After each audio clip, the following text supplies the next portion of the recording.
ढेंकानाल जिला 8टी ब्लॉक रे 12 घंटिया ओडिशा बंद पालन सफल। फकीर मोहन ऑटोनोमस महाविद्यालय छात्री सौम्याश्री बिसिंग मृत्युर प्रतिवाद रे प्रदेश कांग्रेस आह्वान क्रमे ढेंकानाल कांग्रेस पक्षरु 12 घंटिया बंद करा जाइथिबा सफल होइथिबा देखिबाकु मिलिछि।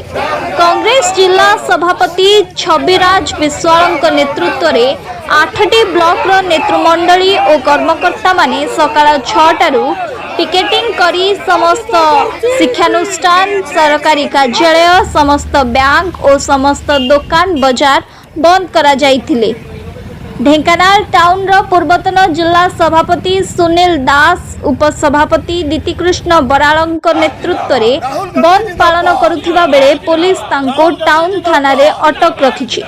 सेहीपरि कामाख्यानगर निर्वाचन मंडली विधायक प्रार्थी विप्रवर साहू वरिष्ठ युवनेता प्रदुदत्त भट्ट दोलगोविंद जेना बबी साहू प्रमुख सहर परिक्रमा करी भुवन और कामाख्यानगर 2टी ब्लॉक रे बंद पालन सफल करिसेंती। सेहीपरि हिंदोल परजंग गंदिया ओडापड़ा और कंकड़ाहाड़ आदि समस्त ब्लॉक रे 12 घंटिया बंद पालन सफल होइथिबा देखिबाकु मिलिछि। ढेंकानाल एसपी अभिनव सोनकर तत्वावधान रे एडिशनल एसपी सूर्यमणि प्रधान सह जिलार समस्त थाना फांडी अधिकारी और अन्य कर्मचारी माने श्रृंखलार सह कार्य करिथिबा एसपी सूचना दैछंती।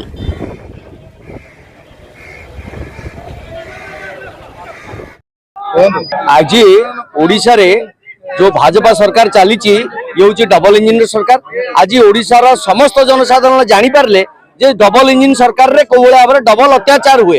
प्रकृत में भाजपार एजेंडा रे नाही नारी आउ महिला मानकर इज्जत दबा या तो सम्मान दबा। यहाँ हूँ भाजपा सरकार मॉडल जोटा सब कहती जे मोदी सरकार मॉडल जोटा कहती भाजपा मॉडल। आज ये समस्ते जानीगले कहीं उपलब्धि है गोटे छात्री आज समस्त को जनइला से आत्महत्या करला से बाइट दौरान कौ भाव दृढ़ भाव बाइट दौरान आम आम कार्यक्रम करा हूँ गोटे प्रशासन और सरकार पूरा पूरी विफलता। से आज समग्र ओडिशा रे जेते प्रकार वामपंथी दल अच्छा समस्ते कांग्रेस को सपोर्ट करी आज बंद को समर्थन करने समस्ते लगी पड़े। धन्यवाद। महिला कांग्रेस